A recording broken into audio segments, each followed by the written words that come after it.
The 77th verse of the Tao Te Ching. Quote, "The way of heaven is like drawing a bow.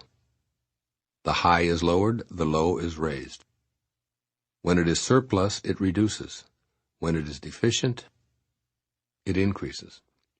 The Tao of mankind is the opposite. It reduces the deficiency in order to add to the surplus. It strips the needy to serve those who have too much. Only the one who has the Tao offers his surplus to others.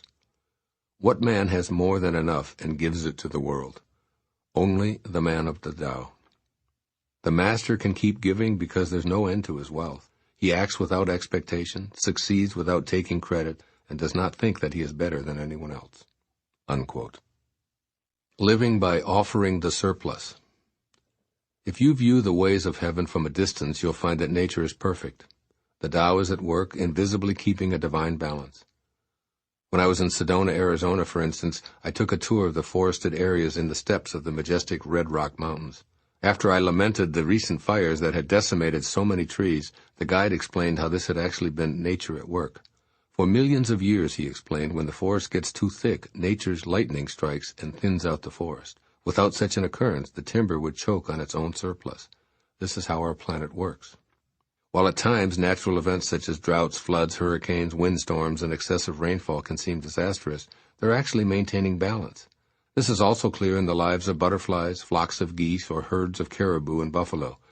The sport of killing upsets nature's system of dealing with surpluses, and the Tao agrees. When it is surplus, it reduces. When it is deficient, it increases. Observe nature, says Lao Tzu. If deficiencies exist, don't continue to reduce what's already in short supply. The lessons in these final verses relate to governing the masses by staying harmonized with the Tao. Lao Tzu seems to rail against people in positions of political power who took from the needy to give themselves more of what they didn't need. In today's world, we can see evidence of this practice in a myriad of ways, but especially in lawmakers voting themselves benefits to be paid for by everyone else. They give themselves 95% retirement packages, medical insurance for life, limousines, private parking places on public lands, and free first-class travel, even as they strip the needy and serve those who have too much. And in countries where starvation is rampant, it's not unusual to see large amounts of food and supplies stacked on docks while people die from malnourishment because government representatives think they're above all of that. This 77th verse of the Tao Te Ching suggests thinking about the surpluses we can put back into circulation to decrease deficiencies that exist elsewhere in our world. Lao Tzu asks you and me both to put the wisdom of this verse to work in our personal lives by seeing what we have but don't need as an opportunity to be Tao people. Lao Tzu isn't asking our government, political leaders, or captains of industry, but us personally. Quote, "What man has more than enough and gives it to the world?" Unquote. The answer is only the man or woman of the Tao. When there are enough of us, there will be a pool from which we Tao-centered people emerge to govern. Then we'll put into place the way of living offered in this verse. It's fairly simple to understand a surplus of money or possessions, but the word actually symbolizes much more. For example, there's the surplus of joy you feel that you can offer to yourself and your family. Then there's the excess of intellectual prowess, talent, compassion, health, strength, and kindness you can share with the world. Whenever you see deficiencies in joy, abundance, educational opportunities, perfect health, or sobriety, make your own surpluses available. Lao Tzu urges you to look at what's deficient and be an instrument of increasing, rather than a collector of more, which marginalizes and divides the oneness that is all of life. Practice these new ways of being that are more aligned with the way of the Tao. First and foremost, reduce surplus. Reduce what's in excess in your life and then offer it where it can be utilized. Begin with your stuff, clothing, furniture, tools, equipment, radios, cameras, or anything that you have too much of. Don't sell it. Rather, give it away if you can afford to. Don't ask for recognition for charitable acts. Simply behave in harmony with the Tao by reducing your surplus.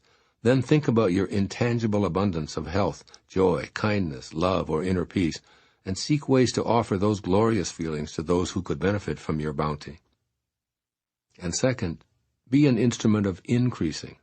Just as nature fills voids by maintaining the cyclical balance necessary to our world, be an instrument of increasing where you observe deficiencies. Practice giving by dedicating a portion of your earnings to be used to ease deficits, for as Lao Tzu points out, The master can keep giving because there's no end to his wealth. If you can't offer money to those who are less fortunate, say a silent blessing for them. Offer a prayer when you hear an ambulance or police car siren. Look for opportunities to fill the empty spaces in other people's lives with money, things, or loving energy in the form of kindness, compassion, joy, and forgiving. Do the Tao now. Plan a day when you make a point of getting rid of some of your surplus, making sure that you part with something that's useful elsewhere. Look around for things you don't need or use. For instance, I just glanced up from my writing space and spotted some legal pads, 3 DVDs, and a toaster that I haven't used in 6 months. If you can scan the room right now where you are, I'm positive you'll see things that you could easily categorize as surplus. So schedule a time to put some of your excess into circulation. You can pick up those things in your line of vision at this moment and drop them off where they'll be welcome today. Be a man or a woman of the Tao.